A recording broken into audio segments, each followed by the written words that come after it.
Are we ready? Yeah, Okay. stretch. Yeah, I'm gonna stretch a little bit. Just try to Ugh. like wake up a little bit. We're gonna look back at this recording and be like, "What are we doing?" Okay. Okay. Sounds good. 3, 2, 1. And welcome back to another episode of the Responders for Pride podcast. Responders for Pride is a nonprofit organization based here in Maryland, dedicated to extending support to the LGBTQIA plus and ally first responder communities. Our objectives are to promote greater awareness, facilitate cultural change, and promote comprehensive assistance for the well-being of the LGBTQIA plus first responder community. By working together, we really believe that we can create a stronger and more inclusive community, one that we can all take pride in. Welcome back, everyone, to the continuation of our Spillover series, a very, very important series indeed. My name is Katie Bingner. I am a licensed mental health professional, communication coach, and the mental health ambassador for Responders for Pride. Hi, everybody. I'm Nicola McGuire. I am the president of Responders for Pride, and I am an emergency medical services first responder in the Maryland area. Welcome back. Hey, Nicola. Hi. How's it going? It's going. Summer's in full effect, so we're in it. We are doing it. Yeah.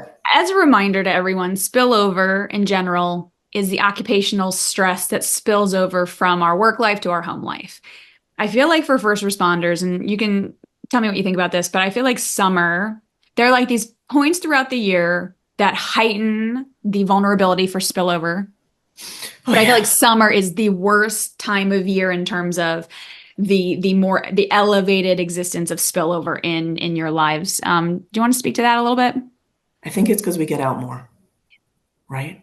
Like we're expected to do more, right? So there comes a lot of anxiety that comes with getting out of the house for some people. So I really feel that like we're getting out more. It's also, I don't know how it is for our police family, but for our EMS family, it is our busy time. Yeah, Yeah. Like yeah. this is where we get all of the people coming out. Like we're gonna get horrific accidents that happen. I mean, they happen all year long, but it's just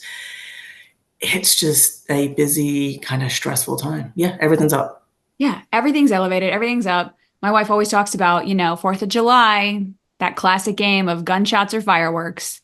Right. And that's a real experience for her experience as a police officer, where she works.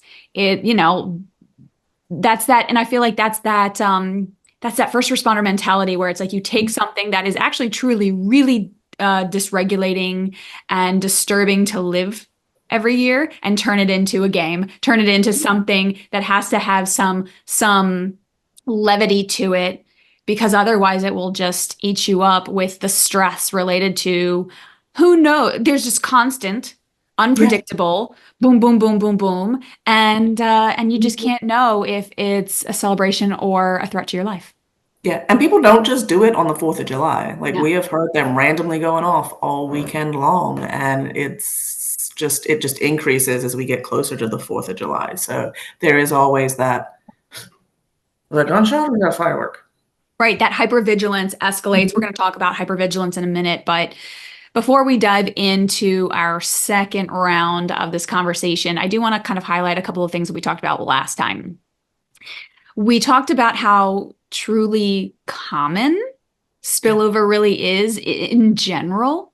Yeah. And we really, starting out, we encouraged our listeners, viewers to take a moment and reflect on the times that they've experienced spillover from their work lives into their home lives. And the goal with that is to really start this conversation and keep this conversation going with our ability to lean into our empathy, our ability to recognize that, most of us have felt so overwhelmed by work to some capacity that it comes right into our home life. And if we're able to start piecing together the similarities, not in the job necessarily itself, but the fact that this is a part of the human experience to some degree. And then when we put the framework of the extremity of it being Right. for a first responder, then we start to open up, I think, that perspective and that empathy even more to being like, oh, well, if it happens to me, right? If I'm coming home and I'm snapping, or if I'm coming home and I'm trying to micromanage everybody, what must it be like for someone who is facing like life or death situations every single day? You know, that was the goal, right? And I hope that that continues through our conversation today as well. Absolutely.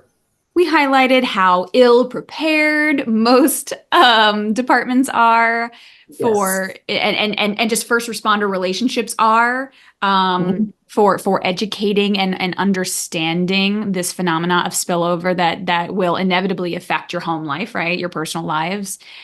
We highlighted some of the benefits of departments getting more involved in helping families and the first responders home life be more prepared for what's to come. Yeah, we should never hear the comment, and recently I've heard it, well, they're too far gone. Right. Like we should never hear that, right? Because they're not too far gone. Like we need to do better as departments across the country, across the world for our first responders, because that's not appropriate. It's not okay. No. Yeah. And that takes me back to this for me, this I always go back to like the comparison of veterans, right? And like this idea that someone has volunteered themselves to go and sacrifice their lives, potentially everything about their lived experience. And then the inevitable consequences are incurred. And then they come back and the struggle to reintegrate, the struggle to cope with everything that's happened to them. And we're such a quick fix culture. We want to just be like, oh, well, I guess it's just lost cause. Can't really do anything about it. Too far gone. That's Right. so disheartening, frustrating, insulting. And I think sometimes we maybe miss that as a civilian. I think that can be missed because we don't equate it. We like when it comes to first responders here on US soil, it's like I don't think we necessarily understand and equate like that's very similar to what's happening, arguably the exact same thing, but they don't ship out. Right. I mean, unless they are in the services, but like, you know, if you're a first responder here and that's what you do, there aren't these like really obvious pinpoints of like that help civilians understand more. This is what's happening too. They're going to work potentially in what their body and mind equate to as a war zone. Right. Yeah. And then they come home and they're expected to be jovial and joke and interact and engage and have all this energy. And yeah, it's just as the other half, I understand where the family's coming from, but I also have learned so much about where the first responder is coming from, and it's just such a hard thing to cope with. It really is.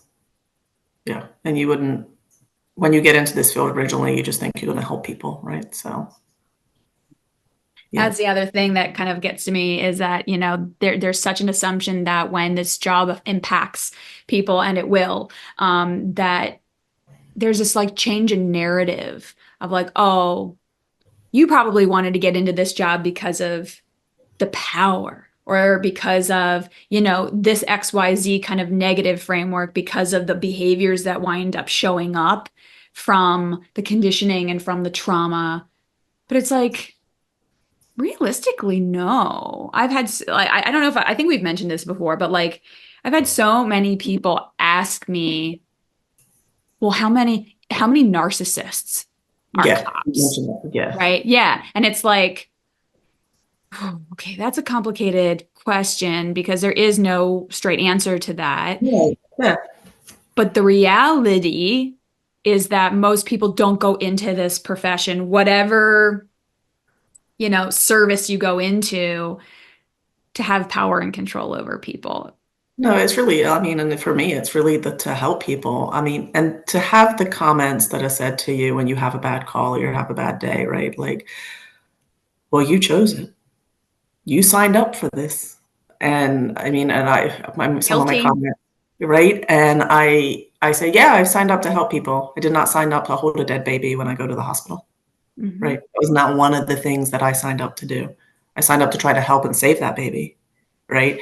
But that, like, those calls, like those things, they play on your brain forever. Like, they do not go away. They are like a Rolodex of constant going movies. And I know that you had mentioned there's like my whole brain chemistry changes from doing this, right? So it's, yeah, I see these things. I signed up to help people, but I've also undergone so many changes from doing this, right? So it's just, yeah. There's no preparation No. for your nervous system, because when preparation is a cognitive thing, right? We learn, we kind of understand a process.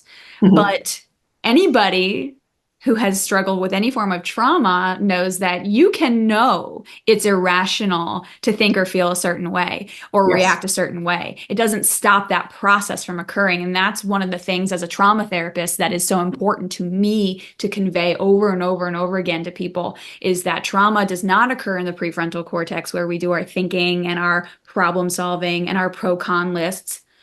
It occurs in our lower brain, the limbic and the reptilian brain, that is not thinking. It's not our thinking brain. It is the brain that keeps us alive, and it's the brain that activates that head to toe reaction physiology that then informs our brain to say, okay, this is bad, this is bad, this is bad. But there isn't a thinking process that's happening when we are activated in our trauma. And so there's so much nuance to this experience, and that's why I think it's so important that we're having this conversation.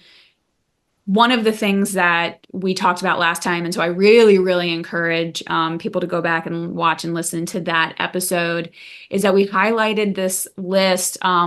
Very grateful again to Cindy Doyle, author of Hold the Line, The Essential Guide to Protecting Your Law Enforcement Relationship. In her book, which is very, very easy to read and very informative, she goes through this list of all the common signs of spillover that first responders and their loved ones really need to be privy to. You need to know about it. Right. And that list was pretty extensive. And I think that the stuff on that list would maybe surprise some people in terms of some of the things, some of the real lived struggles that people face every day could be directly linked to the spillover that's happening. And there's just not an awareness or an understanding that that's actually what's driving it. Yeah. So today we are going to dive a little bit deeper into the nervous system, do just a little bit of a crash course on the kind of the physiology of it. But mostly we're going to kind of keep focusing on these elements of spillover and how it relates to our lives. I think we both have some stories to share. So Yeah. Let's dive in. let's do it.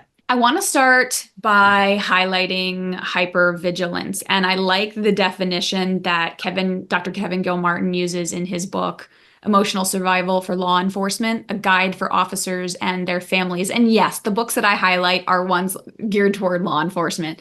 But I think they're pretty applicable in some of the other elements, especially of the physiology that changes and the conditioning that occurs. But Dr. Gilmartin describes hypervigilance as the necessary manner of viewing the world from a threat-based perspective, having the mindset to see events unfolding as potentially hazardous. But it is key to understanding that hypervigilance is not a mindset. Hypervigilance is a biological process that impacts our view of the world, of other people, and ourselves. So let's just pause there for a second. I see you nodding your head. Thoughts? Absolutely. Yeah. It allows us to do our job, right? That's it, right? That hypervigilance allows us to be able to see what's going on around us, take in potential threats while we're doing our job, right? And then continue to do our job. I mean, on St. Patrick's Day, I had a motorcycle accident that happened on a airway, but everybody was drunk and I was starting to get surrounded. Now, had I not had that hypervigilance to see what was going on around me, there is a chance that I could have got mobbed and severely hurt, right? But that hypervigilance is what keeps me alive and gets me home every day. Thank you for bringing that up, because that's one of the biggest mindset shifts that I want family members to let settle in, is that the changes our loved one has experienced, whether the one like that they've made or that have happened to them, Mm-hmm. is with a purpose of living, of surviving to come home. Yeah. And I understand the struggle of then when they come home, now we've got to deal with that. Now we've got to cope with the thing that got you home. Right. And I get the double-edged sword of that. Yeah. Because I like to sit in certain places in the restaurant, right? I'm sure your wife does too, right? Like, got Yeah. to sit in a certain spot. And it's that hypervigilance of looking around the situation, constantly on the go. I was just talking earlier, and this is where this actually fits in, is I was on vacation, supposed to be relaxing, and I'm driving my car, and I see a woman stop her car on a parkway, kind of like big thing. She jumps out. I see a baby seat in the back. What do? I start going into work mode. I've got my wife yelling at me, turn, she's not going anywhere. I'm like, she's doing something with a baby in that car that's not about to be good. If she pulls out an unresponsive baby, that was my brain. My brain went into that hypervigilance. I needed to make quick decisions. I wasn't going anywhere. It clicked quick. And I'm on vacation, but it's there. It sits there constantly, ready to go. So that heightened state of awareness never really leaves us. So imagine being in that flight and flight response 24/7, right? Yeah. That's what we're doing. We come down a little bit maybe when we get home. If we get a Right. decent night's sleep or something, maybe if we But we can would sleep call and do that it. vigilance, right? Right. You're balancing between vigilance and hypervigilance. Yes. All the time. Always. Yeah. And what you're describing there, this is the process of neuroception. So, right, so like our brain, again, that kind of these farther back complexes of our brain, they're all of our brains are constantly neurocepting. They're constantly scanning our environment, and it's not a conscious process. It is just something that our brain is wired to do.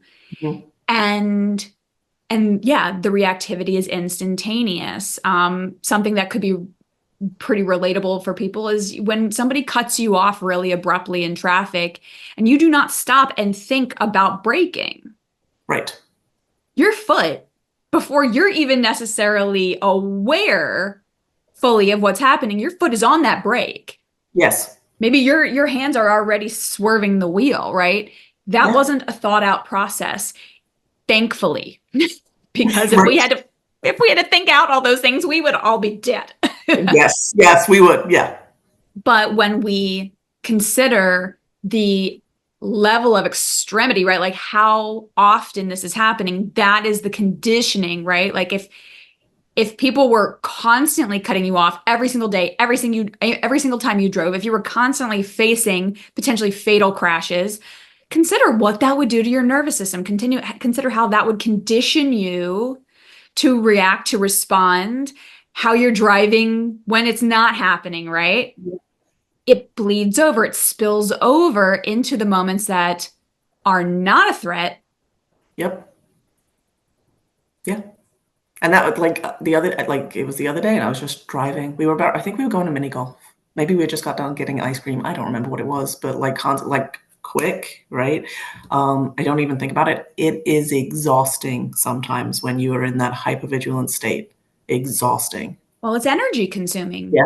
Yep. It's energy. Our body and our nervous system exhaust its energy when it gets triggered. Well, it's this ongoing exertion of energy Yeah. to be vigilant, and then you don't have the choice when the hypervigilance kicks in, when your nervous system goes into the stress response. There is no decision making. Your body expels all the energy it has available, shoots you up with adrenaline, and makes sure that you are able physically to get safe, even if you're not in actually any danger. I would actually be interested. It would be cool to do a study to see what like the first responders' heart rate is throughout work, and then what it is when they get home, right? Because I'm sure that's been measured.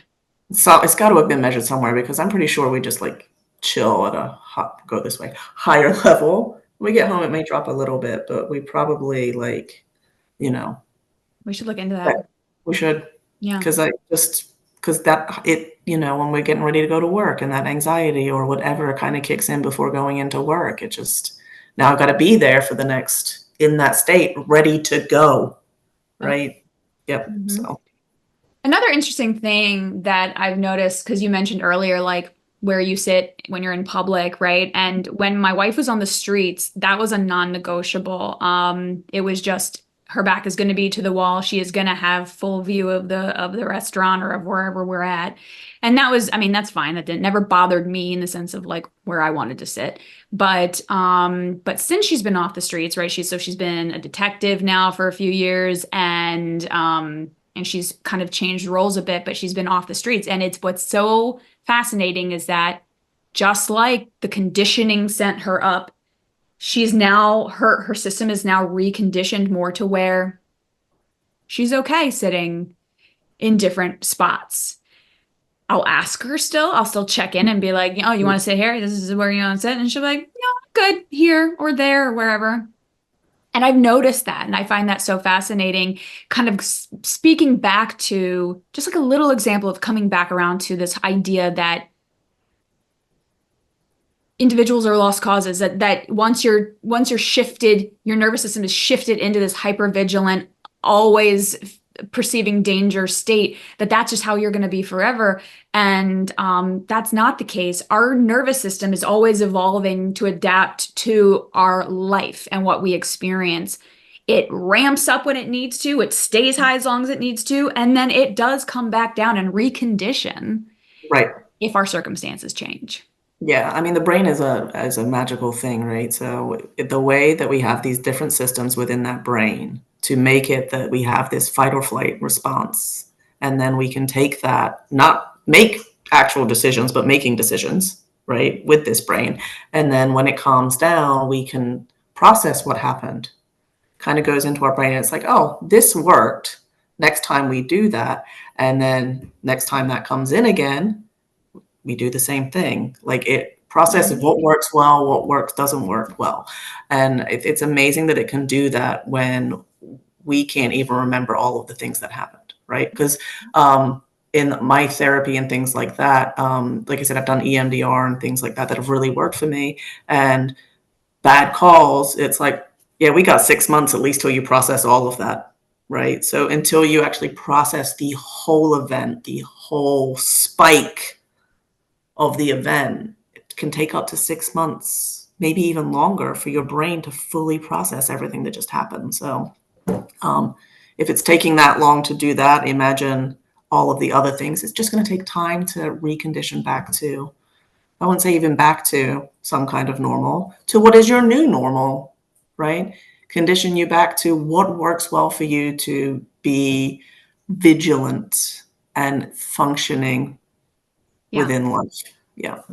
Yeah. And I think I've talked to you about, I recently did this new training called accelerated resolution therapy, and it utilizes similar techniques as EMDR.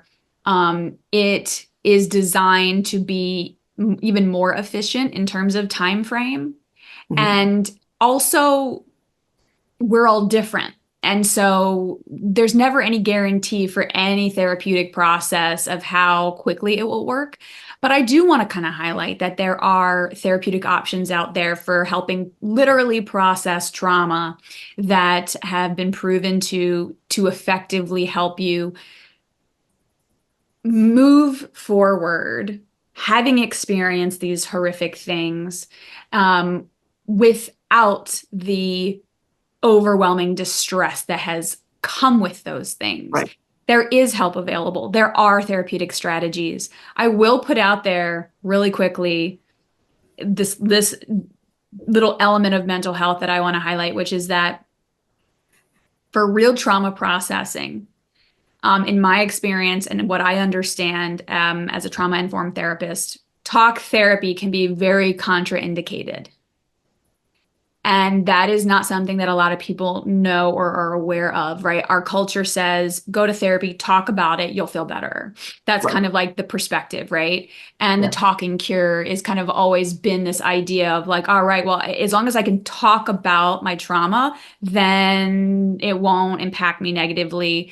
However, what we know now, thanks to science evolving and our ability to research brains more in depth with fMRI and other measurements like biofeedback, what we have been able to really identify is that because trauma does not stay in the prefrontal cortex, because it is rooted in our lower brain, talking and thinking it over and over again is not the most effective approach. And for some people, it does not work at all.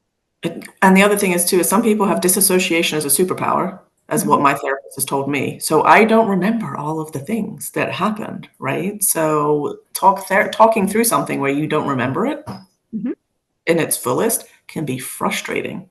Well, right. And then you're bumping up against a core coping strategy, right? We're trying to remember something that our system has deliberately, effectively forgotten. So that in and of itself can then be re-traumatizing. Yeah. And I mean, and it's a book called The Body Keeps Score. Yes. Right? That's We're going to have to tag that one now. It tells you about how your body may remember, but your brain might not, right? So certain things may trigger a response in your body, but you're like, why do I feel this way? And like you said, like EMDR, talk therapy, not everything is for everyone. We're gonna have to tag another book in here, but there's a firefighter named Christy Warren. She wrote a book called Flashpoint. It's about her struggle with PTSD. It's not anything clinical, but it's I couldn't put the book down, right? Great read. It felt very close to home to me. Yeah, write that one down. She's out of California. She's a retired fire captain. And she talks a lot about like Pandora's box, right? She couldn't fit that last one in, right? And that's what our brain tries to do sometimes, is fit that last one in, and we just can't. Well, and that is exactly that kind of wraps up everything we're talking about. This is the nature of conditioning. Our system is wired, every human system is wired essentially to survive its experiences. The conditioning process is what that looks like. That is the nitty-gritty process of surviving our lived experiences, is that our system is slowly always shifting, evolving, and conditioning itself to adapt to what's going on in our lives. And so the basics of this is rooted in the fact that our nervous system as a first responder is trained and shift to move away from the life is always or mostly safe perspective, right? Operation. It's not a perspective, right? It's not like just a thinking process. It's the nervous system deems life is mostly safe, and toward the operation of life is mostly dangerous. Yes. Highly potentially catastrophic. This is what we want to be considering when we are trying to navigate and cope with spillover, because this is what we are up against. We are up against someone's nervous system conditioning, not pure conscious awareness choice. Right. Yeah. And that catastrophizing happens all the time with the simplest thing. Yeah. Right? It's when I do it. And I mean, I have a toolbox, and it doesn't even work all the time. And we have people that haven't talked to anybody about this, right? We talked about that toolbox previously, and giving the tools to the providers at the beginning of their career may be helpful. But that like becoming present again in the moment, like this is not happening. Don't think, like try to be present in what's happening now, not catastrophizing on what might happen. Mm-hmm. And that mind shift it's hard. A It's lot of not work. easy. You're already A lot. exhausted. I'm exhausted from being hypervigilant, and then to do that is sometimes Mm-hmm. also exhausting. And I Yeah. think that speaks so much to the conflict that spillover can show up as at home, Mm-hmm. right? Because I think that can be a real challenge for the first responder. And I want you to speak to this, of course, but what I've witnessed, it's like when I, as the loved one at home, and I'm like, hey, I do expect you to figure out how to cope with this. I do expect you to figure out how to engage with me when you're off. I find that's your responsibility, right? It's like putting more of the onus on you as the first responder to sort out how am I going to make this work? Right. And when you don't have any gas left in the tank, Yeah. that's quite a conundrum. That's a real rock and a hard place to be in. And if you don't know it, if the people involved don't know what's actually happening, then it automatically defaults to you're doing this on purpose. Right. You are And you're choosing lazy, right? Or you're lazy, all the labels. unmotivated. You're all of these things that come from just being exhausted from your brain not shutting off. Mhm. Yep. Like, I've yeah. had these few moments. My lifestyle is very different than my wife's.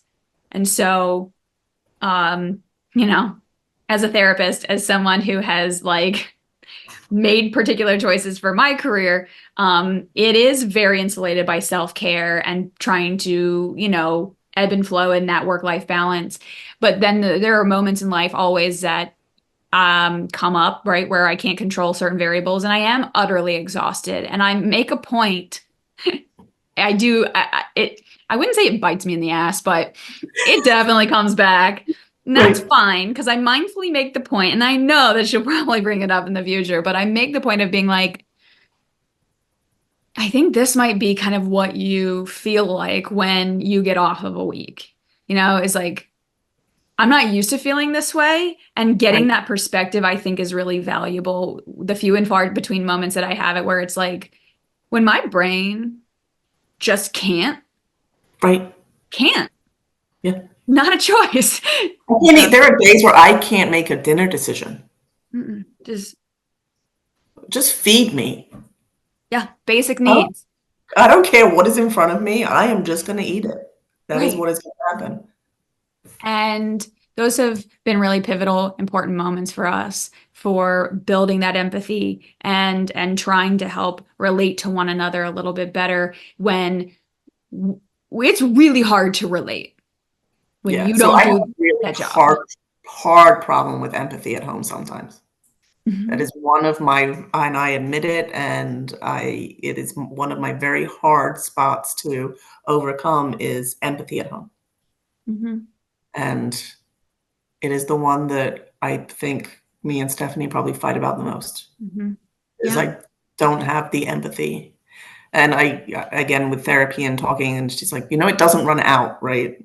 Like it just is there, right? But compassion But fatigue and yes, burnout, right. one of the very first, I'm also a compassion fatigue educator, and one of the very first things that we lose when we're experiencing compassion fatigue is our empathy.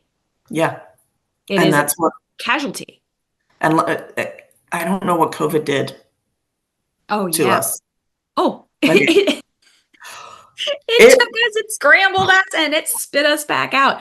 yeah, Never before have we, I think, as a whole world have experienced, well, not never before, but our right. lived experience in our existence us as individuals, we have never experienced something like that. The Yeah. chronic fatigue.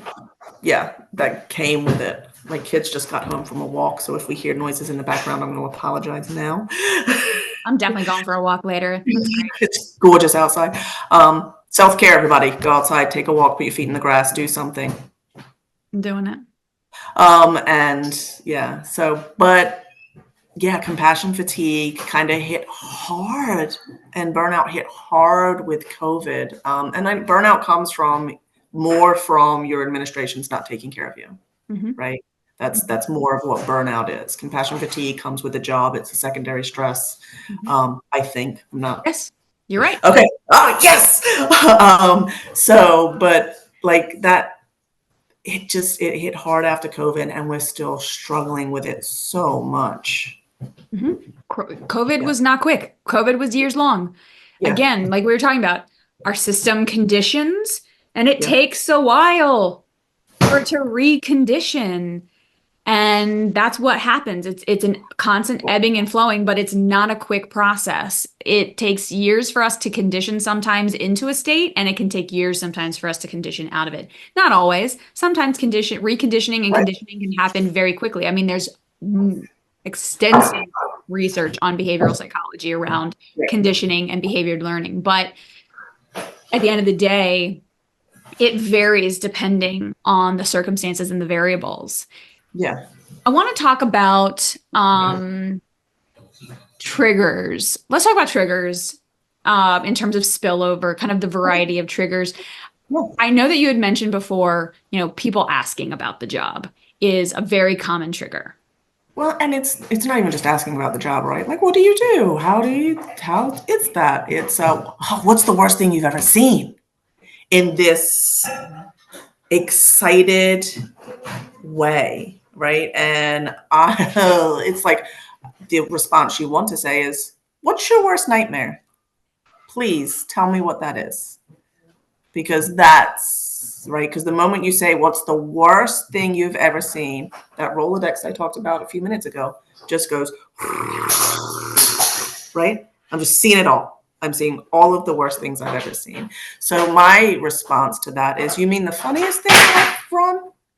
Sorry. The funniest thing that's happened, and I always change it to that, right? And because I'm not going to tell, if I told you the worst thing I've ever seen, you wouldn't be able to sleep at night. Right. Like, this is not, we're not going to keep this vibe up of like, hey, we're hanging out, we're having a good time. No, like the horrific stories that you have are horrific. Yes. Yes. They're not a good time. They're not a good time. And I mean, we've all experienced our bad calls. My medical director has actually said to me, she's like, how do you keep getting the once in a lifetime calls? I'm like, I have no idea, but they just keep happening to me. Right. So if we could stop that, that'd be great. I've got an order in for yeah. So, but like that to me, it is a trigger of just seeing horrific things happen to good people. Yeah. So we've got the story requests, inappropriate comments, things like that. We've also got like overwhelming stimuli, right? Yeah. So sound, touch, smell, overwhelming floods of information. Yes. These are all common, right? Overwhelming stimuli. How do you experience spillover trigger? Like, when you get overstimulated in some capacity, how does that then force you back into your work mode? So one for me is, one of my worst calls was a police officer that got shot, and he actually died, but that's sound, right? So I don't do good with loud, quick bangs that I'm not ready for. So if I'm watching fireworks, I'm okay because I know they're coming. But if I don't know they're coming, it's not a sound I like. Or my kids pop a balloon by accident, like I'm not ready for it. I did it yesterday. I popped a balloon. I freaked out. Heart rate goes up. It sends me into looking around immediately, seeing where the danger is coming from, right? Like, what just happened? Where are we? Like, I will find a wall to kind of, or an exit point, because that's what we also go for, right, in houses, is exit points. And then I have to bring myself back down and be like, I'm at home and this is my safe area. Yeah, there's a lot of, is everybody okay? Right. Another reason I don't like loud bangs is, me and my partner were driving once and somebody decided to throw a brick off of the overpass. It hit our windshield, which sounded like a gunshot. I thought my partner got shot through the windshield. We have a hole about this big. I was climbing through it to see if she was okay. And then we saw the windshield was completely shattered. So for me, loud bangs is a trigger too, right? And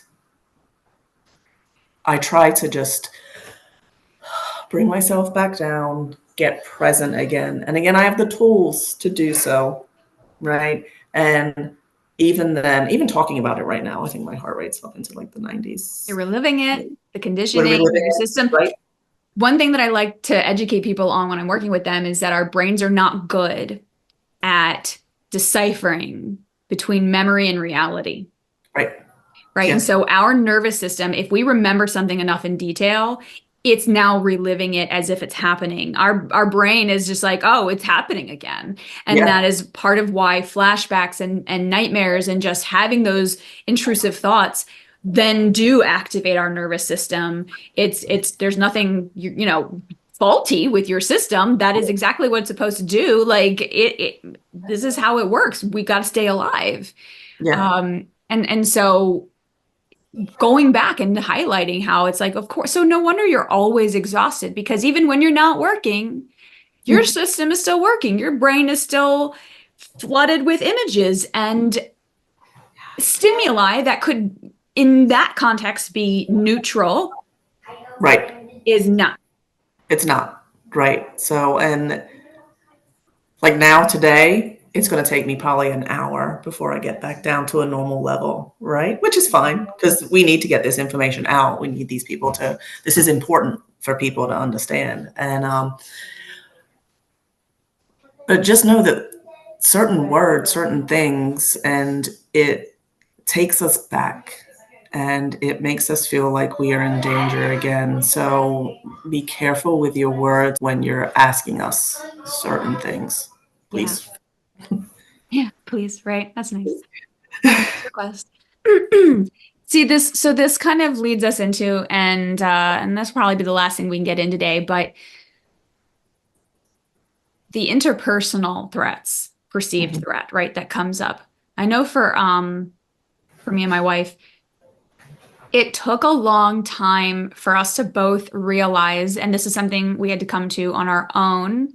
There wasn't an abundance of known information that helped lead us to it. It was something that we kind of wound up having to go through the thick of it and figure it out, which is that when we would argue or fight, it would trigger her spillover in the sense of her feeling like she has to fight for her life, and this catastrophizing of this fight is going to be the last fight. This is it. Yeah. The relationship is over. My life is over, right? Like it took a real unraveling of awareness and really leaning into good communication to be able to decipher, oh, that's what you're experiencing. Because like for me, I'm upset, I'm disappointed, I'm expressing stuff, like I'm saying, hey, things need to change, and I'm not saying any Right. things that support evidence to this reaction, but it didn't matter because it wasn't about evidence. It was about what her system perceived as this very real threat to Yeah. her life and her existence in a way. And that pushed her into a spillover mode where she would use what she would call, and I've talked about this before, verbal judo. Right. And so I remember we were in this argument one day, and it was like this big epiphany that we both had, because I was able to do some work on my nervous system at that point, so that I would try and stay more regulated when we were in a disagreement. Mm-hmm. And I was able to, because of that, I was able to kind of like step back and be like, what is happening right now? Because what I am experiencing from you right now, I feel like I'm being danced in circles. Like I'm feeling more confused than anything else right now as to like what you are saying and how you are saying it. Like that has nothing to do with that. Has what? I'm spinning. What is happening? What is this? Right. And she paused with like this like awareness of shock, because I guess the way I described it, because I was capable, instead of being this reactive mode, I was able to express and communicate a little bit more of like what I was experiencing. Mm-hmm. And that was enough to kind of switch it for her and be like, oh shit. Right. I'm doing that. I'm doing that thing Yeah. that I do at work that we were trained to do. Yeah. Trained in order to get control of a chaotic situation, in order to win, essentially. And to de-escalate everything that's going around. Because then you get to go home. Yeah. Because then I get to go home safely. Yeah. Right. So, and I don't know if I was talking about this with you. I think it may have been, but like that de-escalation comes from different points. Sometimes I'm not the best at de-escalating a situation, but then sometimes I am the best person to de-escalate the situation. And it's just all about how that is going. So I am probably guilty of using the verbal judo at home. But I also grew up in a very loud, violent home, and I do not like it. So I always try to refrain from it even escalating to that far. But I do know that when we start to disagree a little bit, that I probably do that, and I could probably use some help with that. This bleed over, this spill over, it is going to happen. It is not an if, it is a when. And if we are not aware, and if we are not, especially as loved ones on the other side, preparing for how we can navigate this and in a way, right, like help our first responder navigate it. Because I do feel like in my experience, my wife has really needed a little extra help from me to be able to shift out of that. Because again, when you're with someone who has been taken over by their nervous system, but you haven't, if you're able to still have your feet on the ground and in the present moment, and you love that person, you care about that person, then I think that there is a sense of maybe responsibility to be able to help that person re-regulate to the best of the capacity that you can. You're not going to have control over it, but we can influence it. Yeah. And be able to try and find that way to work together. The irony, of course, is that these days now, she's done such a good job. And again, with the shift of her roles at work, she's more regulated consistently. So when I get dysregulated, oh my God, I walked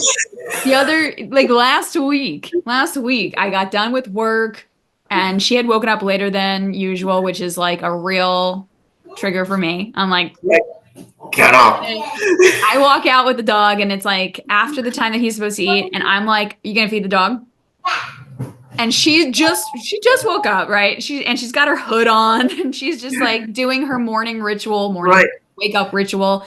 And she just goes, why are you being passive aggressive toward me? Like so genuinely, like not at all in an attacking way, but just like, well, why? And I was like,